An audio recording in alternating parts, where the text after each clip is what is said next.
listening to the DeCesare Group Podcast. Welcome back. I'm your host, Jim DeCesare, and I'm glad you're here. My guest today is John Harnage, owner of the Kentucky Thermal Institute. John is being recognized nationally after being named the 2026 Small Businessperson of the Year for Kentucky by the U.S. Small Business Administration. It's one of the nation's highest honors for small business leadership. Kentucky Thermal Institute is based at the Western Kentucky University Innovation Campus in Bowling Green.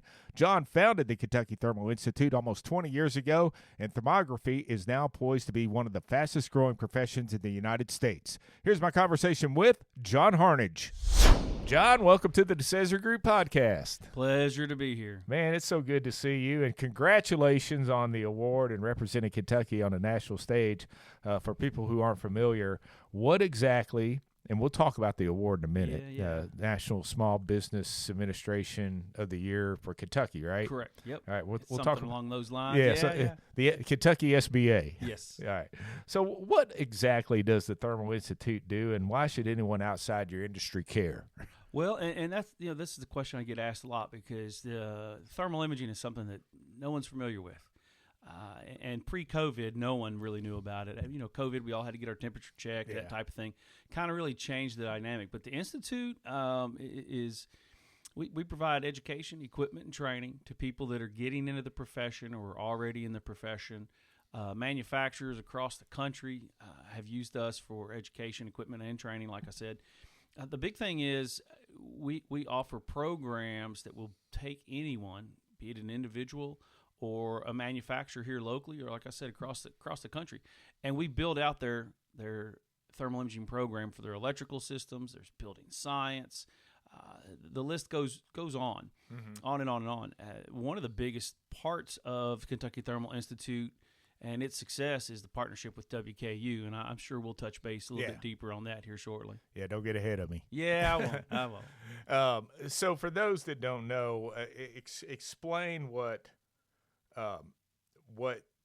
thermography is, and how did you get into it? I mean, that's not something you just walk into, is it? Well, I did. I became a home inspector in 2006. Got tired of the corporate run. Got tired of all that. Decided I wanted to be a more of a stay-at-home dad, that kind of thing. Not a stay-at-home dad, but I wanted flexibility to be a dad. I really wanted to be the baseball coach and all those things. I was at a conference, home inspectors conference in North Carolina, and I walk out, and here's this thermal image of a house with lots of energy loss. And on that same banner was a picture of a horse. And I was so intrigued by the equine side of this thermal imaging profession that I'm in Kentucky. Yeah. There's horses and there's houses. This might be cool. Yeah. And before I left that conference, I was signed up for 4 classes and filled out paperwork for a camera lease that required, at that point in my life, a second signature. And I don't know if I should even say this, man. It might get me in trouble. It's been a long time, but the statute of limitations are sure. passed. So I forged my wife's name to get this camera and start this business. And she comes home on a Monday. She's a hairdresser, and they don't work on Mondays. And back in the day, UPS didn't send us text messages saying your package being delivered. Yeah. I walk in, and there it is. And I had to promise her that I'd take this cool little camera and go start making money with it. Yeah. So it was I literally walked up to it, got some training, some education, and it was so intriguing. Everything I looked at, the grocery store, everywhere I took the camera, was just a cool new vision of how things are going to be in my life. Yeah. And I've stayed pretty dedicated to it. And we got a background noise with my dog Phoebe. She's greeting people out on the street, but we'll power on through. Yeah, it's all right. One of the cool things, and you've showed me a camera before and how it works. It's pretty neat to see the things that it can do. You talked about horses, so you could scan a horse and see heat signatures and things like that. Explain that. So the medical side of that, the equine side, was really cool. I became a very good, almost like an X-ray technician. I became very, very highly qualified at taking images of horses, and I worked with a lot of trainers and all across Kentucky. So you're able to see just lack of circulation in the legs and in the feet. You can see pain areas. You can see toothaches. Literally anything, even on the human body, when you feel pain, the body sends blood to heal that. Right. So that creates a hot spot, if you will. And it was very, very intriguing. But we moved on past the equine and past the houses, and started scanning everything you could possibly figure out under the sun. So, like in a manufacturing facility, what are some of the examples that you use in manufacturing? Yeah, and that's a good thing. That's where I've cut my teeth, honestly, over the years of my inspection background. You go into a facility, and you're looking for motors that are wearing out. As they wear out, they get a heat signature that rises in certain areas. Electrical systems are probably the main thing that we look at. We're able to look at the roofs on the industrial facilities and really help them find, when you have a roof leak, it drips on you, but the insulation becomes wet. Yeah. So because of solar loading and certain scientific techniques we use, we can identify all those wet insulation areas and save them, hundreds of thousands of dollars when they're doing roof repairs, roof replacements. So a lot of stuff inside of that roof. And you can also assess buildings to see if they have leakage, with their heating and cooling. If you have a manufacturing facility that is temperature controlled and it's losing air, that's a problem sometimes. Yeah, we even to take that point a little deeper, we did a big project for Warren County school system. Energy consumption. Where's it going? So we were able to identify some major energy circulation or energy issues inside the school, where, for instance, in the gymnasium, all the heat that you put in there in the summer, what's heat do? Or in the wintertime, when we put heat in, it rises. Yeah. So all the little kids are running around the gym, frozen, while the spiders and everything, above your heads, piping hot. So Chris McIntyre, man, that guy's sharp. He did a lot of homework, got with a group, and put in some custom fans, and now the air circulates, and they've cut down their energy costs. But energy consumption and energy loss is something we can map out easily on homes, big buildings, hospitals, any of those things too. And of course, Warren County Schools is one of the leaders, not only in the country but in the world, about having high performance energy saving facilities, and so they've kind of led the way, at least in the U.S. And this is just another technique they use to, because when you're burning energy, that costs money. It does, and they are the leader. And Chris McIntyre is going to D.C. I think next week, maybe the week after, and he's given a speech to the whole country about our program in our town. I mean, that's how cool we are. And I'd say probably a third of that's going to be thermal imaging and exactly how it helps. So, to see thermal imaging get that type of publicity and being Small Business Person of the Year is really helping put a spotlight on our industry. Yeah, that's awesome. So talk about your business. So how many instructors do you have instructors? Yeah. So tell us how that works. Yeah. So I teach the building science course because again, my home inspection background and everything I've done there. I've got about 6 instructors that are contractors across the country. Pre-COVID, we had 6 employees inside. Post-COVID, man, we've got 2. It's amazing how streamlined you have to become during hard times. And now we've got Western that has leaned in so hard. They handle all the registration. They handle 90% of the load now. It's a great partnership. So that those instructors that we have, we walk them through. They may have taught in the past, but they haven't taught on a university level. Mm-hmm. And it's different when we're creating a course for a university versus chucking a truck that's going to teach you how to do this. Yeah. It makes a difference. Yeah. So you've mentioned COVID a couple times, and if I remember back during COVID, you were doing temperature checks for people because that equipment can tell if someone's got a fever or not. Yeah, man, it was crazy. On my 50th birthday, we're a distributor for the largest manufacturer of thermal cameras, and they called me on my birthday at 4:00. I was ready for a good weekend. Yeah. And the wife, she'd already been. When's your birthday? March 27th. All right, so we were 2 weeks into COVID. Yeah, we're 2 weeks into COVID. My wife's a hairdresser again. She's home being a puppy mom, loving life. Yeah. And I get this call that says, hey, we know you've got, $500,000 worth of cameras on order. We got to cancel that. And you can't get any more till October. What? I've got clients that I'm teaching how to do this business. They need these cameras. So happy birthday to me, COVID. So we went to zero, literally. I mean, Jim, it got to a point where 7 cents in the checkbook. And I had to bow down and do a little prayer and be like, hey, where are you taking me? Yeah. I can't give up. There's no give up in me. So temperature checks became a very, very pivotal moment. COVID really allowed me to dig deep and figure out how to work more efficiently. And being the temperature checks, we were at the jail system locally. We were at the courthouse locally, places all across the country. Walk up, get your temperature check. You're either good or you're not. Yeah. Come or go. Yeah, and we all remember that. I mean, you, everywhere we went, we had to wear a mask and get a temperature check. Yeah. And that's what brought thermal imaging to the forefront for conversations just like this. Nobody knew what it was, but because I remember going to some places like they'd have a screen and you put your face in it and it would show your thermal image and whether or not you were feverish or not. That's cool. So getting back to how companies use this, what is one typical error that companies often make regarding thermal processes and managing temperature? They don't get training. That's why I started the Institute. People, you can go to Amazon, you can go to Walmart.com, buy a thermal camera, and now you think you know what you're doing. And too many times people will buy that type of product, low end, $300-400, and then they try and get into this profession, and it's like there's so many scientists. It's a science. Yeah. Thermodynamics is a science. So they don't get training. They just don't get the education they need. And when they call us, typically they've bought the wrong camera when we get done with them. They have to buy another camera. Yeah, well, and trial and error sometimes. Trial and error. That's the way we do it. Success is built on a mountain of failures. Is one of my sayings. Listen, any entrepreneur understands that. This guy definitely understands that. So let's talk about what it's been like to be at the WKU Innovation Campus. You've been there almost since the beginning. 10 years, yeah. The Institute's celebrating its 10th anniversary in July. Mm-hmm.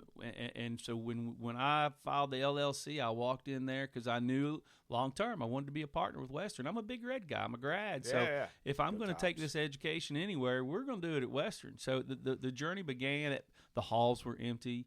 The place was hollow.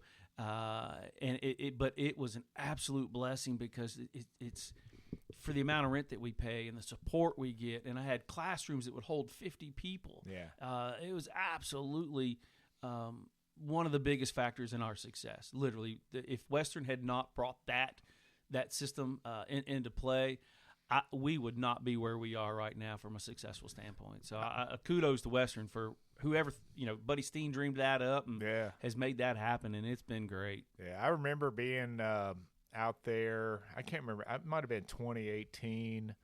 I ran into you a couple of times. I was taking some classes at the Innovation Campus because I was getting my MBA, and we met there. And I remember running into you a few times out there, and you always had boxes, tat bags or whatever you carry your equipment in. Yeah, those hard cases. Big hard cases. Yeah, there's a lot of camera stuff goes in there. So WKU is obviously at the Innovation Campus. They just do great things out there. There's so much innovation. That's why it's called that Innovation Campus. Yes. And I watched that thing grow. It's amazing to watch someone, I'm in my 50s, to watch someone in their late 50s or 60s start a business because they retired. And then you go up the hall, and there's Khalil. He's a young kid just starting his business. Yeah. And he's learning. We're all learning from each other. Everybody's mistakes are being, we talk about them. I get knocks on the door. Do you just have a second? I'm kind of stuck. Yeah. And I love to help entrepreneurs move through things that I've experienced. You're like that too. It's just you take them under your wing. You got a problem? Let's solve it. Been there, done that. Yeah, absolutely. And of course they have that collaboration center there as well, and that's what it's all about. Is entrepreneurs helping entrepreneurs. So let's get a little personal. Let's talk about your background, your family. You're originally you're originally from Florida, like Jacksonville, me. Yeah, absolutely. Well, that's really Georgia. Yeah, it was. I claim Jacksonville. I grew up in Hopkinsville. Yeah, great town. Couldn't wait to get out. Don't go back much. Hopkinsville still got a lot of roots. I moved there when I was 7. So it's hard. We probably crossed paths while we were there. I guarantee. I was out in '88. You were an '84 guy. My big brother was an '84 guy. He graduated Christian County. So it's a small town. We got around there. But came to Western to go to college. Man, I was on that long-term plan. I was one of those guys. I don't know if it was the ADD or just didn't want to focus on it, whatever it is. But trembled through it. met my wife and fell flat in love. Yeah. And after we towards I graduated, she decided she wanted to cut hair. She became one of the best hairdressers in town, and I just continued to support and move on. Became a home inspector finally is what I settled in on as a profession in this town. I've helped 6,500 plus people buy homes, crawl spaces. Oh my gosh, Jim, my knees are shot. That's one of the reasons I got into thermal imaging so heavy. Can't crawl anymore. Yeah, so no chance I get you to roll through under my house. Not today. We had 2 kids. Chandler Chase, like we were talking a little earlier before we started. Chandler's a dentist. His wife Lydia, love her to death. She's a pharmacist.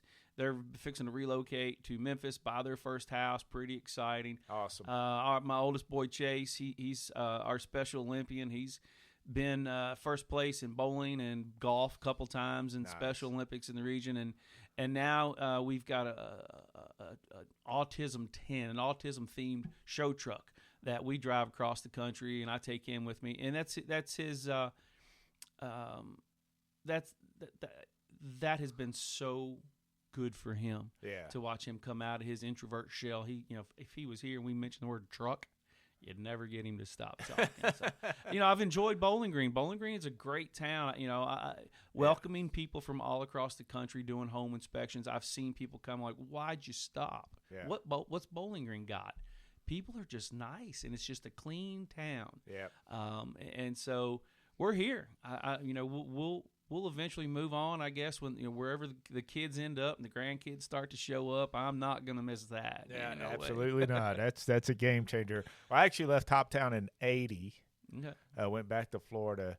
But I was there in '88 because I got my first radio job at the old Z100. So Z100. If you ever listen to Hunter James on Z100, that was me. That was my fake name. Oh yeah, I can't remember what the station was before that. It was K100. Yes. WKOA. Yes. and I can remember that transition because for like 3 weeks or 2 weeks they played Hit the Road Jack. Hit the Road Jack. Nonstop. And I would just leave it on because it was a cool song. Yeah. But that's one of those moments I'll never get out of my head. Yeah. Hit the Road Jack. I was I started there doing overnights because that was back when if you were on the air, you had to have someone in the studio. You don't have to do that anymore. No. And then I eventually went to nights, and then I ended up doing mornings there. So Hoptown, man, I love that place still. You got a lot of good friends still over there. But, same, family too. But I love Bowling Green more, baby.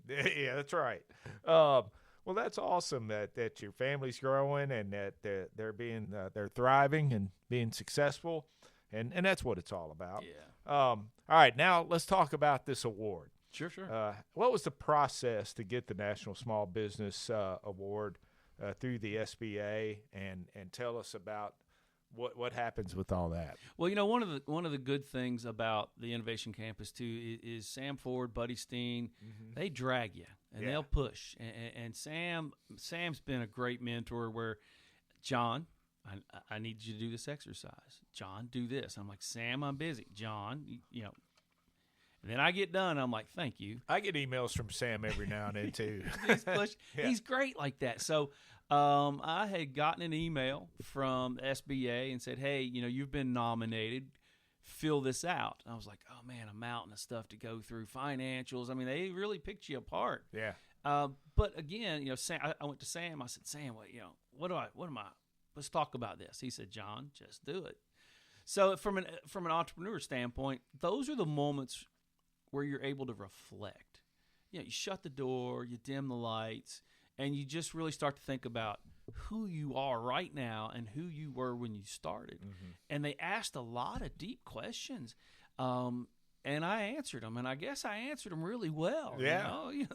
They saw the fight and the drive to get where we are. So I submitted my packet that just says, hey, this is about John and the Kentucky Thermal Institute. This is what our mission is. This is why we're so passionate about this. Building the workforce of the future type thing. And then, again, this is crazy. On my birthday, I get a phone call March 27th. COVID, hey, your business is going to crap. Yeah. And we're the ones with the phone call. And then I get a call on my birthday again. It's 6 years later. Hey, by the way, you won Small Business Person of the Year for Kentucky. how's that feel? I was like, what? Yeah. Me? That's kind of a full circle moment. Yeah. Oh, wow. Yeah. Yeah. 7 cents in the checkbook should I give up to being Small Business Person of the Year? I mean, that's the moment where I step out of my own shadow and I'm like, that's what drives people to want to do this. You know, that if I can help an entrepreneur realize when they're down, it's not the end of the fight. You just got, you either got it or you don't. And for the ones out there that are struggling or having those moments, man, just come on, dust yourself off. Let's get up and keep going. That's what this is about. You might be here too. Yeah.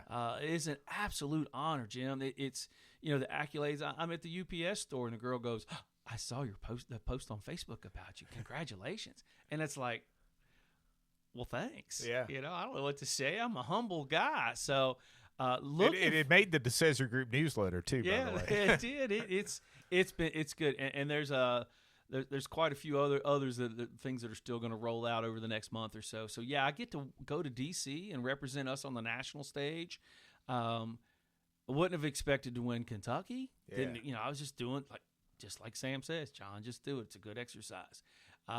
Who knows, man? I told my wife if I come back with that title, my head might swell a little bit. Yeah. But right now, I just want to keep my head down and go do the work. But I'll come up, and the Bluegrass State's going to be represented well. I'll make sure of that. That's awesome. Well, congratulations. That's quite an honor, and I know everybody in this community is very proud of the work that you've done and achieving that honor, because it like you said, it's a tough process, and it just doesn't happen for anyone.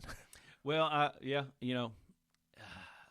the times that I've sat on stools, traveling the country, talking to people about thermal imaging and the stories that I've shared and you helped save a life along the way with thermal imaging too. And again, full circle, here we are. I'm glad I did the project like Sam said. John, just do it. Just do it. So just do it. Well, kudos to Sam for pushing you a little bit. Boy. All right. Hey, so what's the future look like for the Kentucky Thermal Institute? Man, good question. The process so far has been to get where we are and establish good base training in partnership with Western. Our profession doesn't have any true regulations or accredited education. So our goal this year, we're adding three more classes. Next year, we're going to add probably 2 more. And at that point, Caboni's going to start leading the path to get everything accredited. So, if you're an engineer in Arkansas and you want to take building science thermology as part of your elective, that's where we're going to end up. So we're right on top of being the only accredited and the first and only accredited thermal imaging education in the country. And at that point, they're going to start to regulate this industry. We've made it to the forefront with the National Electrical Code. There's been some changes. Mm-hmm.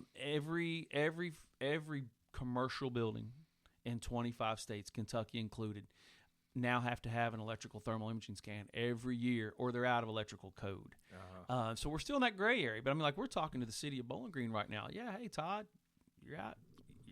You're out of compliance. Yeah, I can fix that. Pretty easy, talk to Doug too. Doug, what are we going to do? So we're in that gray area where he's like, oh no, more regulations. But we've seen how beneficial this will be. So it's about safety and saving money for absolutely. the entity involved. When we ran through Warren County schools from the service side, so the Institute's got a big future for education, equipment, and training, the workforce development. Now we've got companies that are calling us going, hey, I need 3 people. Well, you got. And part of that future is going to involve Kentucky Department of Education, where we're having deep conversations. We're reviewing their curriculum. How do we put thermal imaging at the high school level to get these kids that have never seen it? You're an HVAC guy. You're mechanical maintenance. You need thermal. You need it in the tool bag. Yeah. So we're again, it's God's plan, man. I'm just here, riding the bus with it. Yeah. Have you ever? You made me think of a question. Been in any facility where you've caught a problem that could have been catastrophic by days? The list goes on, and I'm gonna circle back to Chris McIntyre and him being the forefront of this stuff and not being scared. We scanned our entire school system 2 years ago. Came out with 19 critical fire hazards. 19 fires ready to happen. Yeah. That's why we do this. That's why NFPA is saying do this. One of those, I'm in a mezzanine, and I can hear the kids and the teachers in the classrooms below the drop ceilings. There's no insulation, and we're looking at a electrical disconnect. It's 252 degrees. Ooh. Woo! Yeah, that's that moment where you're like, this is why I'm doing this. Yeah. This is why I'm doing this. That's awesome. And so we find, Jim, it's not if. It's in every commercial building. I know it. I've done it 20 years. So when we run through the city and the county and anything else, we're bidding an entire city in Florida now too, because they know what they're going to find. So, yeah. All right, so looking ahead, what changes or innovations in thermal technology are people not paying enough attention to? I lost my wording there for a second. That's a good question. There's a service side of this business that I have as well, and I've never been able to create consistency in reporting. And I could hire you, and it's like a home inspector. We inspect the same house. We both have different opinions. We use different reporting styles. I've worked for 20 years, and now we have a perfect platform that we're starting to share with other people that want workforce development. And so it's AI that's coming into play. I mean, now we do our scans totally different, and I could hire you and train you and give you a camera, send you off to California, and you're going to do the exact same verbiage and scan that someone else is going to do in Florida. Mm-hmm. The reports look the same, so the consistency has created that one throat to choke. So we're having talks with big box stores. Do you want an in-house program? We can do that. Do you want us to do the service work? We can do that as well. Some companies, we've got an electrical group we're working with locally. We're doing their service leg for them. We're white labeling, if you will. Like a preventive maintenance plan? Yeah. Oh, yeah, man. They've got all these contacts. They've got a great Rolodex. I'm like, I've got an opportunity here for you to make more money. You want to make more money? I can do that for you. Let me show you how to do that. So the AI, again, it's in everywhere. It's in life. If you're not using ChatGPT right now, you need to. Or Claude or whatever. Yeah, whatever they are. You got something. You got to get started because that boat's coming. Yeah, it's here. That here. boat's not coming. It's here. It's here. It's taking off down the river. It is here. All right, I have a fun question here. Have you ever done any ghost hunting? Listen, because that's what the tool they use when they ghost hunt, right? I've been in 3 ghost hunt movies. I've seen stuff that'll make your skin curl. Really? I've been paid to look for Bigfoot. Have twice. you found him? I don't know. We found something big and shadowy, big with big heat signature. So, whenever I start down the ghost hunt path, I traveled about 3 states. This group kept hiring me. Man, come be a part of this. Bring your thermal cameras. And again, being in 3 movies was. Which movies? Man, it's a group called Blue Paranormal out of Lexington. Okay. I mean, dude, that'd be a whole nother podcast. Okay. I'm telling you. We might have to do dude, that. The stuff I could tell you, but yeah, I have been involved in that, been in movies. And so do you actually see signatures of some paranormal activity? Yes. That's wild. Yes, I have it on video. I have deep recordings. I left a seance one time, got up and walked out. Guy goes, "Where you going?" I'm like, "I'm done." What I'm seeing, my camera's catching. I got my car and left. Can't explain it. Huh? Never did it again. That's wild. Dropped it right there on the spot because that was the one that made my hair curl. So that's a good question, man. I've been saving that one. I didn't put it on the list. I didn't tell Amy, who does all of our research. I was like, I'm gonna ask about ghost hunting. It's yes. I've been there, done that. That's wild. All right. Had a logo for it too. It's got a Facebook page. It's still got like 3,000 followers. Hadn't posted in probably 6 years. That's awesome. I've checked that out. All right, so we're going to put a link to the Kentucky Thermal Institute in our show notes. Anything else that I didn't ask you that you want to mention before we let you go? We talked a lot about the electrical and the energy savings, all that stuff. The one story that I love to share that you'll see in the future, this is a part of that future, having a conversation with one of the world's most renowned open brain surgeons, Dr. Comier. Again, I was traveling. He's at the bar. I'm sitting at the bar eating dinner, and we chat. Helped him put a thermal camera into open brain surgery. Woo. He comes out, and he says, I've never been able to make such a precise cut removing a brain tumor because the live tissue's hot and the dead tissue's cold. He said, this is the most miraculous tool I've ever seen in surgery. And I can kind of leave it at that. So it's coming. Yeah. It's not just coming to help you find your electrical faults. It's coming in deep into full medical fields at some point someday. That's really awesome. Oh, man.